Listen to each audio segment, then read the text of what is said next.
Bernalillo County Jane Doe, 1996. On May 2, 1996, a jogger was running near a vacant field near 98th Street near Tower Road in Albuquerque, New Mexico. The area was underdeveloped, and they believe she'd been there for 2 to 4 days. She'd been wrapped in a dark green or black plastic garbage sack, securing the wrapping with copper-colored electrical wire. The bottom of the bag was tied with a white rope. They believed she was either white, Hispanic, or Native American, and that she was 14 to 19 and about 5'2" to 5'4". This would mean her family's looking for somebody who was born around 1977 to 1982. Her life was taken at the hands of a beating, but they couldn't find any evidence of any other type of assault. The Bernalillo County Jane Doe, 1996, has gone unidentified for 26 years. The Cook County Jane Doe, 1994. The Cook County Jane Doe was a young woman found murdered on May 24, 1994, in Chicago, Illinois. The young woman was found wearing almost no clothing in an alley behind 4837 South Champlain Avenue in Chicago, Illinois. She'd been indecently assaulted and strangled. The working theory is that it was a serial offender named Gregory Klepper who took her life. It's believed he was active between the years 1991 and 1996. And of the known victims, this young woman is the only one still unidentified. It's unclear if she was in fact what's been referred to as a working girl. Despite Klepper's claims, it's possible she may have been offered a ride or just simply abducted by him. She had black hair worn in a ponytail with a black ribbon, brown eyes, and pierced ears. She had a 6-inch scar that was located on her abdomen. This indicated she'd likely given birth at least once. There is a post-mortem photograph available on NamUs that's pretty clear, and it looks a lot like the recreation here. She was likely just 18 to 22, which would place her date of birth around 1972 to 1976. She wasn't very tall, maybe 5 foot to 5'1". If you have any idea who she may have been, please call the number on your screen. The Cook County Jane Doe has gone unidentified for 28 years. The Cook County John Doe, June 8, 2018. This John Doe's remains were discovered in an abandoned home located at 9635 South Genoa in Chicago, Illinois. He'd been dressed for the winter, which would place his death in autumn or winter of 2017. They were sure he was of Asian descent, but the other estimates are pretty wide, suggesting he was aged 40 to 80, height 5'4" to 5'11", and that would place his date of birth between 1938 to 1978, which is just so wide. The long-sleeved t-shirt he was wearing was a size 4XL, but it's unlikely he was actually that size, and it's unclear how well it fit him because he was also wearing a button-down style shirt that was size 34 or 35. His drawstring pants were a size large. He was carrying a green lighter. The Cook County John Doe 2018 has gone unidentified for 4 years.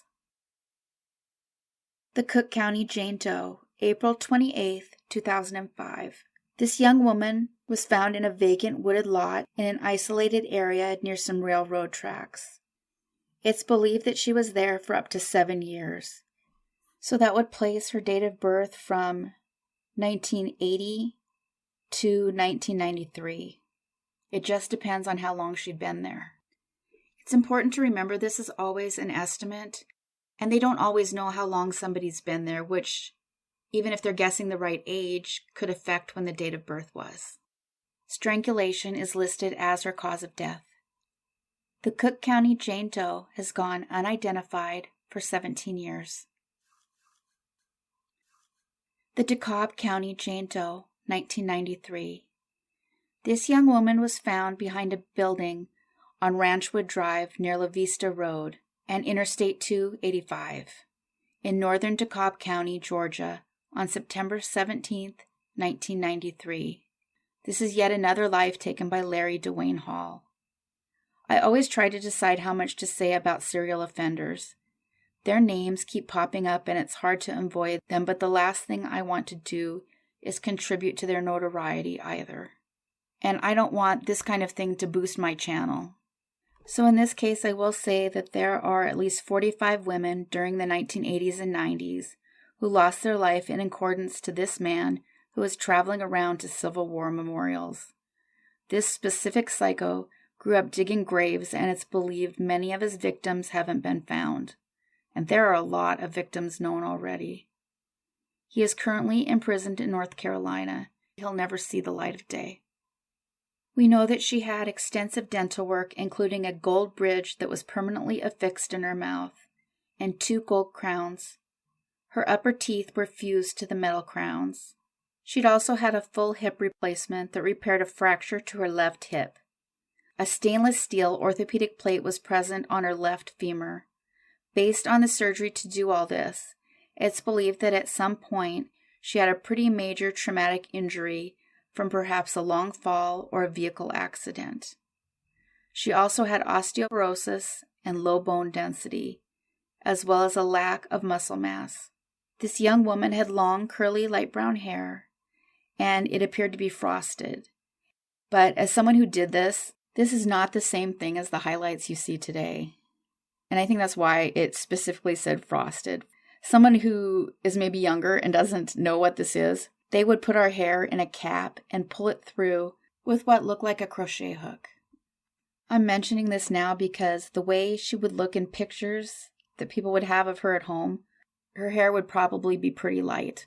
Or at least I know I have dark brown hair, and my hair was almost white blonde in some spots because they keep pulling the hair randomly through it again and again, and so the same hair might get highlighted many times.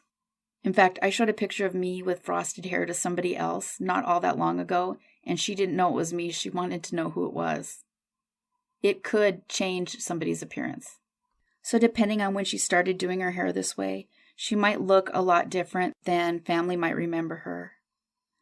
Her shoes were a woman's size 8, and she was likely 20 to 40 years old, around 5'4" to 5'7", and around 115 to 140 pounds. The DeKalb County Jane Doe has gone unidentified for 28 years. The DeKalb County John Doe, 1991. This one is a little bit strange, as they were able to locate his car, but it wasn't the lead they'd expected. As it turned out, he'd been using a fake identity. He was found in a rural area near Hendricksville, Alabama, and they believe he was 18 to 25. He was likely either white or of Native American heritage. He was around 5'11" to 6'1", and he was likely there for around 4 months before he was found. The young man was found suspended from a tree, with the suggestion that he took his own life.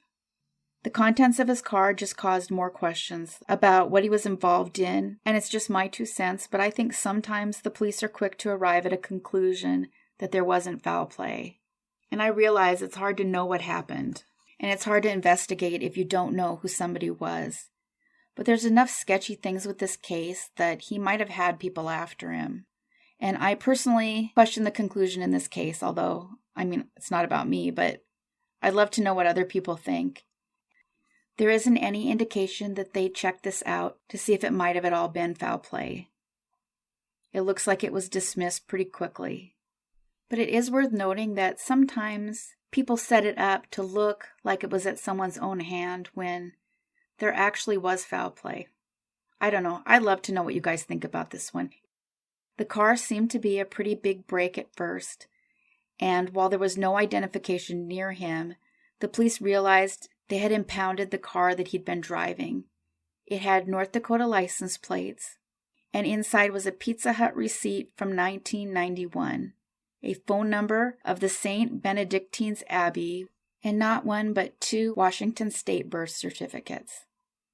What was alarming about this is one of those certificates was completely blank, and he'd purchased the car under the name of Damon Hunter, but there's no indication that's actually his name. And it probably isn't.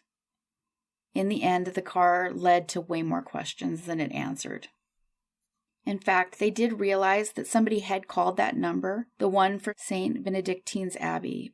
It's a monastery located in Atchison, Kansas. It was founded in the mid-1800s, and it involved Benedictine monks who dedicated their lives to their religion. I suspect this means the young John Doe was probably Catholic or was involved in the Catholic religion at some time. And they remembered the call. They were able to share that he had called to receive counsel about financial problems and threats that he said he and his family had been receiving from someone who wanted to hurt him. And to me, that just further causes questions as to whether or not he took his own life. He appeared desperate, and he admitted he'd considered robbery and foul play to pay off his debts. Though it's unclear if he actually followed through, they didn't find any robberies he'd done. It does also lead to questions about who it was that was after him and what they were willing to do. And that threat to his personal safety is also why I question this conclusion. It was believed he was 18 to 25, which would make his date of birth around 1966 to 1973. Also inside the car was a note that was full of threats. It was that note that made authorities believe he did, in fact, become involved with at least one robbery. Despite all of these leads, people were never able to identify the young man. The DeKalb County John Doe has gone unidentified for 30 years. Thank you, everybody, for watching and listening. If you could help to get the channel noticed by the YouTube algorithm by liking and leaving a comment, even if you can just leave a thumbs up or some emoji, it counts as engagement. It would be so appreciated. And don't forget to subscribe if you haven't yet. Thanks, everyone. Take care of yourselves and each other.